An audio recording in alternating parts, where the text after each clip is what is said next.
Assalamualaikum warahmatullahi wabarakatuh. Halo guys, apa kabar semuanya? Mudah-mudahan kabar semuanya dalam keadaan sehat walafiat. Amin, amin, ya rabbal alamin. Izin memperkenalkan diri, nama Bapak Pak Ramdoni Eskom, Bapak lulusan Universitas Pakuan, Fakultas MIPA, jurusan Ilmu Komputer. Bapak diamanahkan mengajar jurusan RPL atau biasa dikenal dengan Rekayasa Perangkat Lunak and Game.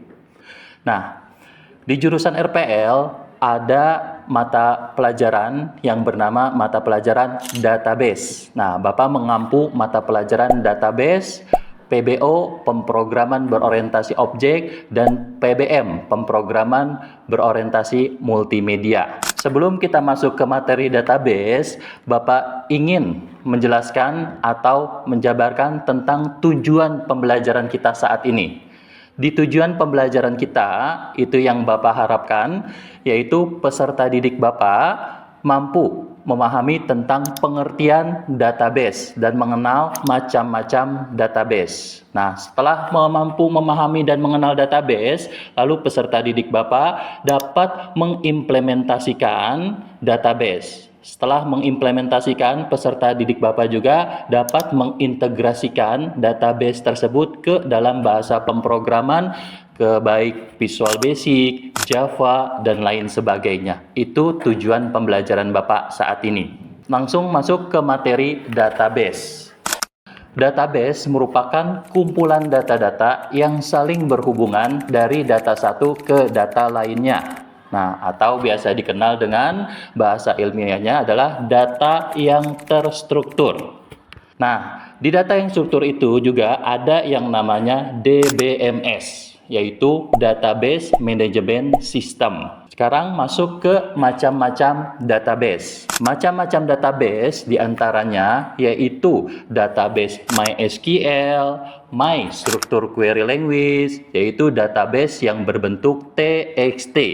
Perintah dasar MySQL diantaranya DDL, Data Definition Language. Data Definition Language ada perintah-perintah dasarnya, diantaranya create. Create yaitu untuk membuat. For example, contohnya create database program belanja titik koma. Ya, kenapa harus ada titik koma? Karena titik koma aja diperhatiin, apalagi kalian. Ya.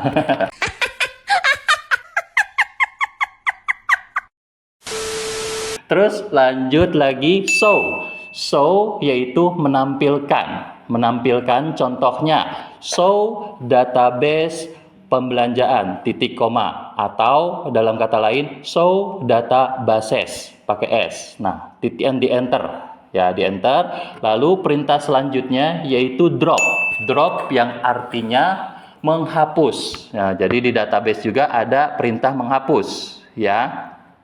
Seperti contoh, sintaknya itu drop database program belanja titik koma. Nah, itu adalah perintah-perintah di dalam DDL. Nah, sekarang DML, Data Manipulation Language. Ada perintah-perintahnya, diantaranya insert yang artinya untuk menyisipkan, update yang artinya untuk memperbarui, dan delete yang artinya untuk menghapus.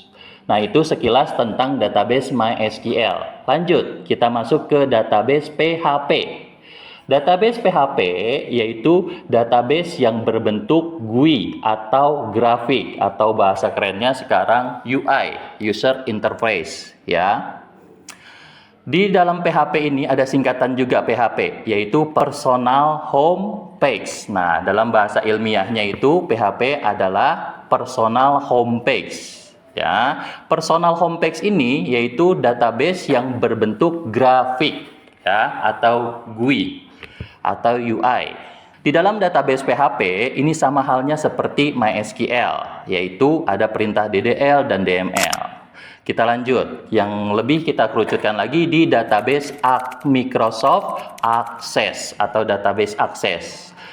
Di database Access ini ya, kita mempelajari tentang pembuatan database menggunakan Microsoft Access. Lalu kita pengenalan dulu, yaitu database Access merupakan database dari perusahaan Microsoft, perusahaan besar yang fungsinya untuk membuat database, baik untuk kebutuhan perusahaan, sekolahan, dan lain sebagainya, yang diintegrasikan ke dalam bahasa pemrograman Visual Basic ataupun program Java. Selanjutnya, di sini ada implementasi atau program, yaitu program belanja sederhana yang terintegrasi dari database akses ke dalam bahasa pemrograman Visual Basic. Nah, database akses juga yang kita implementasikan yaitu DB penjualan yang terdiri dari tabel barang, tabel customer, dan tabel penjual. Terusnya juga filenya atau atributnya di sini ada barcode untuk tabel barang, ada nama barang, harga barang, dan harga satuan. Kalau untuk tabel customer, ada kode customer, dan lain sebagainya. Di tabel penjual, ada kode voice, kode customer, barcode, jenis barang, harga barang, dan kualitas barang. Nah, itu dia yang saling relationship atau yang saling berhubungan ke dalam database. Ya, di sini ada primary key-nya atau biasa dikenal dengan kunci utamanya. Setelah kita implementasikan, baru kita integrasikan.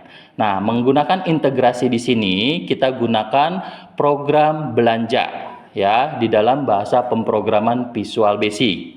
Di dalam program Visual Basic di sini ada objeknya, yaitu bagian terbesar daripada atribut, yaitu program belanja sederhana, dan ada nama barang, harga satuan, jumlah barang, total harga, diskon, total barang, dan bonus. Itu dinamakan yang namanya event atau kejadiannya. Terusnya ada yang namanya metodenya. Metodenya itu yaitu hitung, ulang, dan keluar. Itu dinamakan metodenya atau kemampuannya. Hasil implementasi dari program belanja ini yaitu kita masukkan nama barang yaitu laptop. Nah, harga satuannya itu yaitu 4 juta dan jumlah barangnya yang kita beli yaitu 40 unit, lalu kita hitung.